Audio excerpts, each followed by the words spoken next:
वाद विवाद हुआ और वाद विवाद कितना बढ़ गया, बहुत बड़ा विवाद बढ़ा।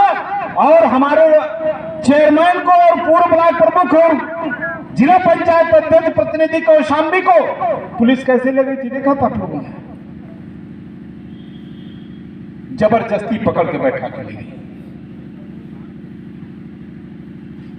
अगर आज इस देश में इतना शक्तिशाली और मजबूत संगठन होता तो 1 घंटे के अंदर पूरे जनपद के हर जिला मुख्यालयों पे घिर जाता और आधे 1 घंटे के अंदर इतने फोन आते उस जनपद में सम्मान पूर्वक अपील करती पुलिस के ऐसे प्रतिनिधियों को हमने छोड़ दिया है, कोई दिक्कत की बात नहीं है, मैं पूरा कॉपरेट कर रहा हूं।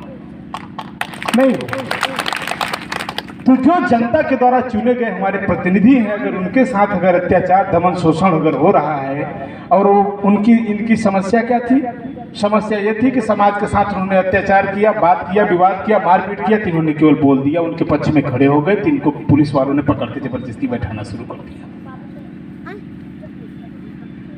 अभी हाल में यहाँ पे कुछ साथी मेरे संघर्षों से फेसबुक से जुड़े हुए हैं, व्हाट्सएप से जुड़े हुए हैं, तो उन्होंने देखा होगा दिल्ली की एक घटना अगर बताऊं, मदनपुर खादर की। एक अपने इटावा क्षेत्र का व्यक्ति किराए पे रहता था दिल्ली में, लॉकडाउन में काम बंद हो गया, किराया नहीं दे पाया, मकान मालिक ने इतना उसको दबाव मानसिक रूप से बना दिया कि फंदे में लटक के मौत हो गई।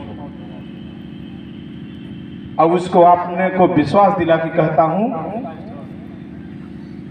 कि मैंने गाड़ी नई चलाना सीखा था, ज्यादा चला भी नहीं पाता था, मैं लड़ता तो मेरे साथ क्या होता मुझे भी नहीं मालूम था। आधे घंटे के अंदर वहां पहुंच करके एसपी डीएसपी से बात करके तत्काल मुकदमा दर्ज कराया। हमका लाश तब तक गाड़ी नहीं जाएगी जब तक वो आदमी गिरफ्तार नहीं होगा। 6 महीने तक जेलों के सलाखों में रहा। अभी आगरा में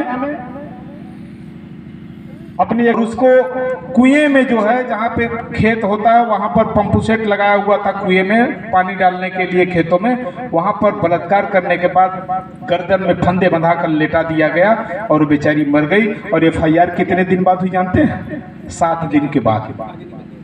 जब वहां के खटिक स्वराज के लोगों ने आगाज किया कि उत्तर प्रदेश की शासन और संबंधित जिला के प्रशासन दबंगों और माफियाओं के फेवर में काम करती है और जगह जगह पर खटिक समाज के साथ, बहन बेटियों के साथ जो अत्याचार हो रहा है उस पर कोई अमल नहीं करती है, तब जाकर के जब खटिक स्वराज संघ की टीम वहां पहुंची तो 5 दिन के बाद एफआईआर होता है। उसमें से आज एक व्यक्ति जेल के अंदर है, 5 की गिरफ्तारी के लिए पुलिस ढूंढ रही है। मेरे साथियों,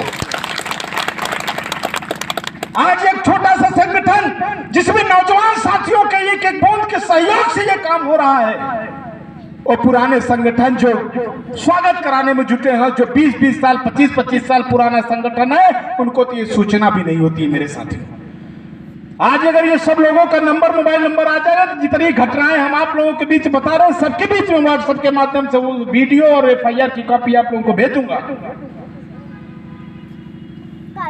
तो मेरे साथियों, क्या इस देश के अंदर हम दमन, शोषण, पीड़ित, प्रताड़ित तो होने के लिए पैदा हुए हैं?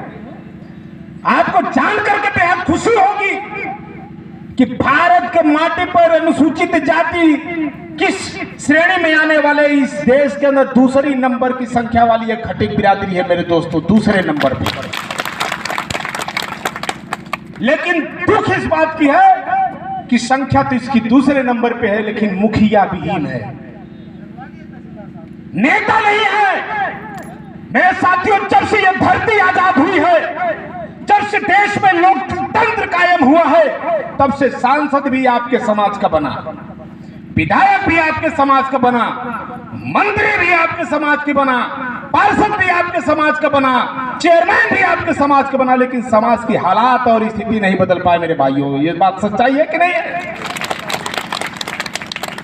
लेकिन समाज की हालत भाई संजय निषाद ने बदल दिया। 7 साल पहले संजय निषाद कौन था उत्तर प्रदेश के माटी पे, किसी को मालूम था क्या?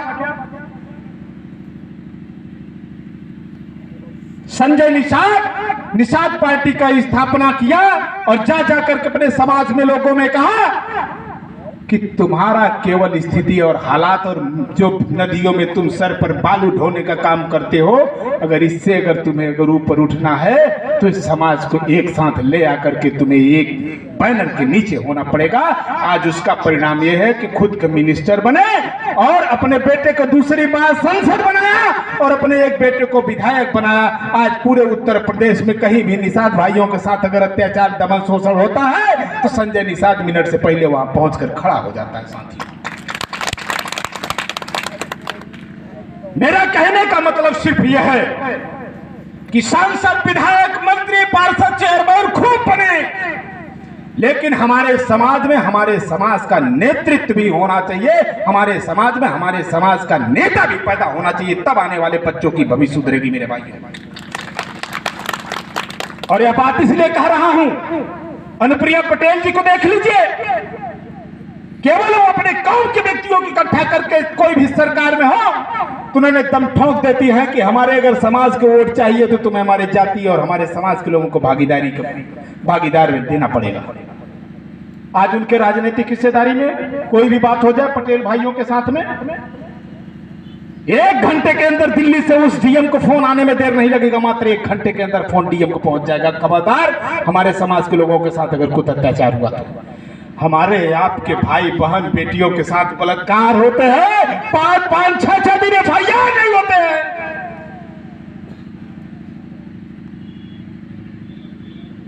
और ढेर सारे सांसद, विधायक, मंत्री, मिनिस्टर सब क्यों? क्योंकि उनको किसी दल से जिम्मेदारी मिली है, उनके किसी दल में जाकर के जिम्मेदारी मिली है। ज्यादा अगर वो बात अगर करेंगे तो उनका टिकट भी कटेगा और बेचारे पिछली बार फिर उस बार कुछ भी नहीं बन पाएंगे। ये जीता जागता सबूत बता रहा हूं कि समाज का ही कोई साथी, समाज का ही कोई सांसद समाज के बारे में बात करने वाला व्यक्ति था और वो आने वाले कल में उनका टिकट ही कट गया। जिन्होंने 20 साल समाज के बीच में काम किया, ऐसे साथियों के 1 मिनट में टिकट करता है। पूरे देश में से 1 लाख लोग, 1000 लोग इकट्ठा होकर के ये नहीं कहते कि गलत किया, सोचा सबने लेकिन इकट्ठा नहीं। मेरे साथियों, मैं सिर्फ ये कहने आप लोगों को आया हूं, अभी ढेर सारे साथी हमारे लोग शिक्षा पर बहुत जोर दिए। अभी हमारे यहाँ पे पीएचडी होल्डर प्रवक्ता जो संगठन के डॉक्टर प्रदीप सोनकर जी वो भी बैठे हैं, हमारे बात को बहुत अच्छे से समझेंगे। और मुझे मालूम भी है कि फतेहपुर जनपद में ढेर सारे प्रवक्ता भी हैं, ढेर सारे पढ़े लिखे बहुत अच्छे साथी हैं। लेकिन साथियों, एक चीज मैं कहना चाहूंगा कि जब तक तुम किसी शैक्षणिक संस्थानों की मालिक नहीं बनोगे, जब तक किसी विश्वविद्यालय के हम लोग मालिक नहीं बनेंगे, जब तक किसी बड़े शैक्षणिक संस्थान का हम संस्थापक नहीं बनेंगे, तब तक शिक्षा क्षेत्र में भी हम बहुत ज्यादा दूरी तय नहीं कर सकते। क्योंकि आसपास में जितने विद्यालय हैं, लगभग विद्यालय के मालिक कौन है वो सबको मालूम है। और ऐसे विद्यालयों में हमें और हमारे समाज को बहुत ज्यादा दूरी तय करने में बड़ी समस्याएं आ रही हैं। साथियों, यह बात इसलिए कह रहा हूं कि आने वाले कल में यह संगठन इन चीजों पे काम कर रहा है, उसका परिणाम आपके सामने भी मैं जाते जाते से चीज बता के जाऊंगा।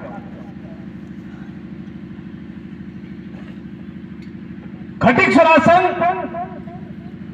2024 खत्म होते होते इस देश के अंदर एक ऐसे विद्यालय का निर्माण करेगा जिसमें 1000 बच्चा प्रति वर्ष केवल 1 रुपया के सहयोग से निःशुल्क 1 साल पढ़ने का काम करेगा मेरे भाई। और मैं अपने उस जाबाज साथियों को मैं आगाज करना चाहता हूं, खटीकसरा संघ के पदाधिकारियों की, मेरे भाइयों, कि तुम अपने हौसले को केवल 3-3.5 साल तक बना के रखना। तुम्हारे एक दिन का हिसाब आने वाले बच्चों में सकारात्मक सड़क बनाकर देने का काम करेगा संगठन। और जो 2024 से पहले खत्म होते तक में जो एक विशाल विद्यालय का निर्माण करेंगे, इसी संगठन स्वराज खटीकसरा संघ के तरफ से जिला स्तरीय परीक्षा करा करके पूरे देश से 1000 बच्चों को छांटूंगा और 1000 बच्चों को मुफ्त में पढ़ाऊंगा, मुफ्त में लिखाऊंगा, मुफ्त में दवाई, मुफ्त में पढ़ाई, मुफ्त में कपड़े, मुफ्त में किताबें, सब संगठन देने का काम करेगा पूरे देश से 1000 बच्चों को। और उसी में से मैं छांटूंगा कि भाई तुम्हें नेता बनना है, तुम्हें डॉक्टर बनना है, तुम्हें इंजीनियर बनना है, तुम्हें अभिनेता बनना है, तुम्हें इन क्षेत्रों में बढ़ करके आगे जाना है। और केवल संगठन के मात्र लोगों से यह चीज संभव नहीं मेरे साथियों। राम कुमार जी पिछले 3 महीना से फतेहपुर में जा जाके घर घर लोगों में मत्था टेका है आज की इस बैठक के लिए। फतेहपुर की इतनी बड़ी आबादी अगर आज निकल के आती तो मुझे लगता है कि ये जगहें कम पड़ जाती। लेकिन साथियों, मुझे मालूम है कि संघर्ष हर व्यक्ति के जीवन में बहुत कठिन होता है। ये संगठन का, राम कुमार जी का, भाई राज का, इंद्रेश जी का, समस्त सारे पदाधिकारियों की जिंदगी का ये संघर्ष चल रहा है, ऐसा हम मान करके सब काम कर रहे हैं मेरे साथियों। और केवल हमारे घर और हमारे बीवी बच्चों के लिए ये संघर्ष नहीं चल रहा है। बाबा साहब ने अपनी कुर्बानी और करोड़ों बच्चों की रवानी और जवानी